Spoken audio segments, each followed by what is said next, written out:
You children who are here tonight, I tell you, you have fought valiantly. Each one of you has a powerful story to tell. And I met several of you tonight. Tell your story often. Tonight, Safar, where are you, Safar? I don't even see you out there. Are you there? Where is he? I don't know.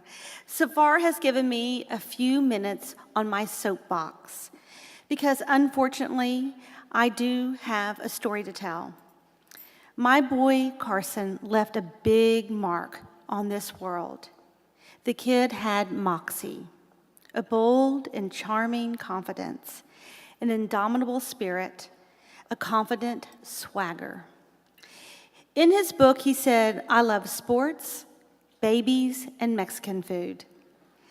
And I know that he loved his brother more than anyone else on this whole world. Carson was busy with high school football and girls when one morning he told me he was feeling weird. Well, weird, as you know, doctors, is a little difficult to diagnose. And for 3 weeks, back and forth to the doctor, to the pharmacy, to specialist, no one could figure out what was wrong with my boy. Then that morning that changed my calendar forever, Carson said, "Mom, something is really weird. I think I'm seeing 2 of everything." After I could breathe again, we jumped into my car and took off. We didn't slow down until we got to the emergency room.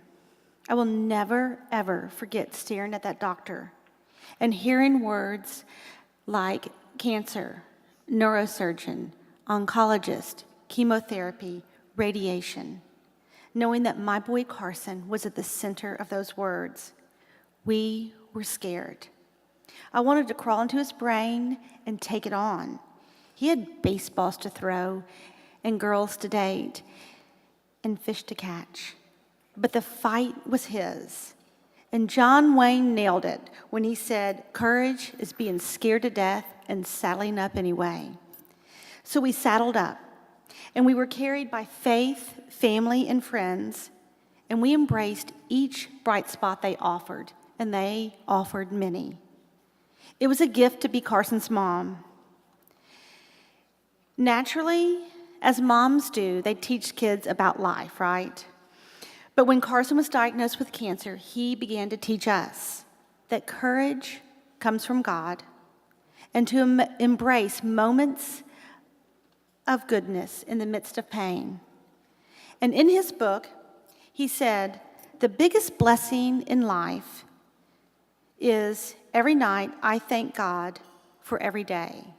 Before cancer, I used to pray and thank God for my life, but now I mean it." As Carson's journey pressed on, and we searched the world for a cure that is yet to be discovered, the kid rocked that smooth, bald head that undeniably shouted cancer. And during his valiant fight, he kept a journal of his fears and his dreams and his loss of dreams. And as being the deal maker that he was, he negotiated with his English teacher that if his journal could count as his passing grade for the year. Well, that negotiated English assignment turned into a book, and his teacher helped him dig deep and put his heart into words. One night in the hospital, when neither one of us were sleeping, Carson whispered, "Mom, make sure my book gets published. Carry me is some of my boy's secrets and a promise made good.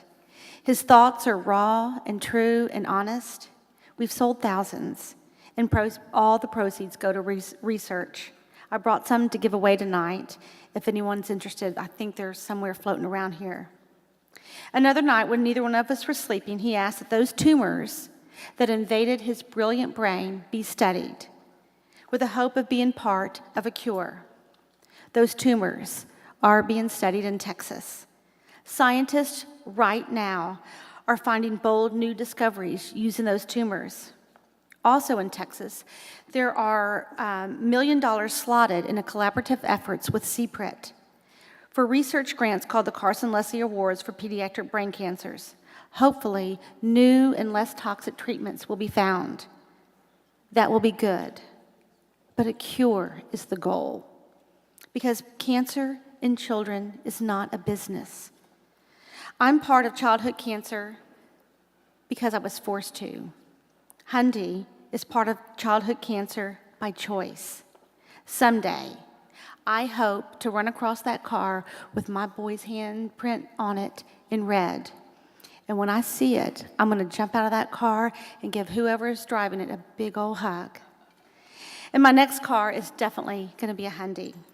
So on behalf of Carson, thank you, Hyundai, for your amazing and generous commitment to childhood cancer research. I love that boy. Thank you.